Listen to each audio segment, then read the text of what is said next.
Assalamualaikum warahmatullahi wabarakatuh. Apa kabarnya anak-anak hari ini? Semoga tetap dalam keadaan sehat walafiat ya. Tetap semangat juga puasanya. Hari ini kita kembali belajar bersama. Sebelumnya kita sudah belajar tentang pengertian zakat dan macam-macamnya ya.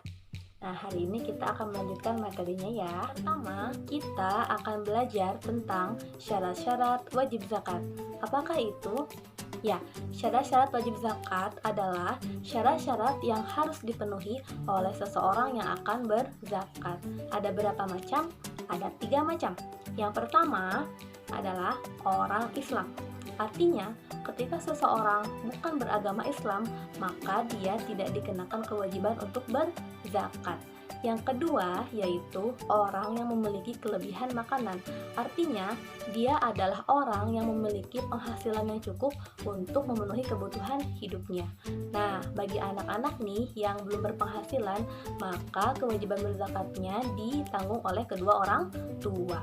Yang ketiga yaitu orang yang hidup di bulan Ramadan.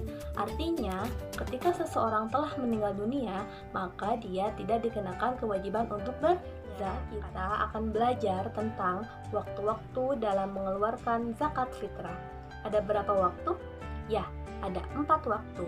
Yang pertama, waktu yang diperbolehkan, yaitu dari awal Ramadan sampai berakhirnya Ramadan sebelum sholat sunnah Idul Fitri. Yang kedua yaitu waktu yang diharuskan atau diutamakan, yaitu setelah terbenamnya matahari pada hari terakhir Ramadan. Kita bisa katakan ini pada malam takbiran ya. Yang ketiga, waktu yang disunnahkan.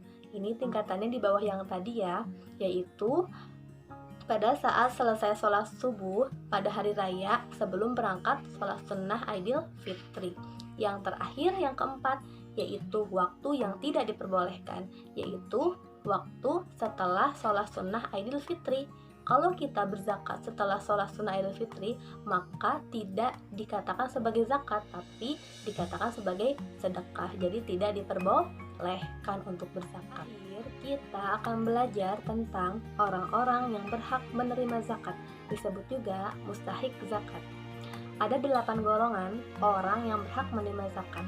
Hal ini tercantum di dalam Quran surat At-Taubah surat ke-9 ayat 60. Kita simak dulu yuk ayatnya. A'udzu billahi minasy syaithanir rajim. Innamas shadaqatu lil fuqara'i wal masakini wal 'amilina 'alaiha wal mu'allafati qulubuhum wa fir riqabi wal gharimina wa fi sabilillahi wa ibnis sabil fariidatan minallah wallahu alimun hakim. Artinya, sesungguhnya zakat itu hanyalah untuk orang-orang fakir, orang-orang miskin, amil zakat yang dilunakkan hatinya atau mu'allaf, untuk memerdekakan hamba sahaya, untuk membebaskan orang yang berhutang, untuk jalan Allah, dan untuk orang yang sedang dalam perjalanan, sebagai kewajiban dari Allah. Allah Maha Mengetahui, Maha Bijaksana. Shadaqallahul azim.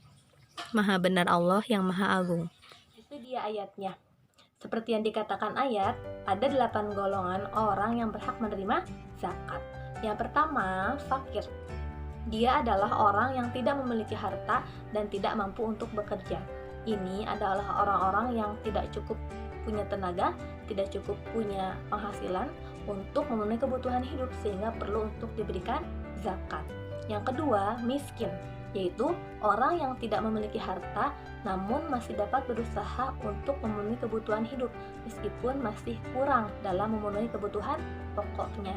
Jadi dia bisa bekerja tapi masih kekurangan. Yang ketiga yaitu amil atau petugas zakat. Dia adalah orang yang mengelola zakat dari mulai menerima, menjaga, sampai menyalurkannya kepada orang yang berhak menerimanya. Yang keempat yaitu mu'allaf. Tahu artinya? Ya, mu'allaf adalah orang yang baru masuk Islam. Nah, dengan diberikannya zakat ini diharapkan orang yang baru masuk Islam ini semakin meningkat keimanan ketakwaannya, juga bisa mempererat persaudaraan sesama muslim. Yang kelima yaitu hamba sahaya atau budak. Pada zaman Rasulullah SAW, para budak itu seringkali diperlakukan tidak adil, sering disiksa oleh majikannya. Maka dari itu mereka perlu dibebaskan kan? Nah, dengan zakat ini diharapkan bisa membantu mereka supaya bisa hidup lebih layak. Yang selanjutnya nomor 6 yaitu gorim atau orang yang memiliki hutang untuk keperluan tertentu dan dia tidak sanggup untuk membayarnya. Diharapkan dengan diberikan zakat ini maka bisa membantu dia dalam membayar hutangnya. Yang ketujuh yaitu fi sabilillah atau orang-orang yang berjuang di jalan Allah. Pada zaman Rasulullah SAW, orang-orang ini adalah orang-orang yang membantu dalam hal mempertahankan agama Islam, dalam mempertahankan dakwah Islam, seperti yang membantu penyediaan makanan ataupun penyediaan alat perang seperti itu. Nah, untuk zaman sekarang, orang seperti ini bisa dikategorikan sebagai orang yang membantu untuk memberikan manfaat buat orang banyak, seperti orang-orang yang mendirikan sekolah, musola, masjid, ataupun rumah sakit yang bisa membantu kehidupan banyak orang seperti itu. Ya, jadi dia berjuang membela kebenaran agama Allah. Yang terakhir yaitu Ibnu Sabil atau bisa dibilang musafir. Dia adalah orang yang dalam perjalanan dan tidak cukup bekal, sehingga dengan diberikan zakat ini diharapkan dia mempunyai cukup bekal untuk memenuhi kebutuhan hidupnya. Nah, dari 8 golongan ini diharapkan nanti ketika Hari Raya Idul Fitri tiba, semua Islam, umat Islam di semua golongan tidak dibeda-bedakan, semuanya sama-sama bisa merayakan Hari Raya Idul Fitri dengan sebaik-baiknya. Kita menjadi orang yang benar-benar menang dalam melawan hawa nafsu kita selama 1 bulan sudah digodok dengan berpuasa ya, bisa mengendalikan diri, bisa menahan lapar dan haus, bisa menahan amarah, jujur pada diri sendiri. Nah, diharapkan tadi, jadi semua umat Islam bisa sama-sama merayakan di Hari Raya Idul Fitri nanti dengan sebaik-baiknya, dengan sebaik-baik kemenangan. Untuk itu, anak-anak semangat ya puasanya. Masih ada beberapa hari lagi nih, tetap semangat, jaga semangatnya.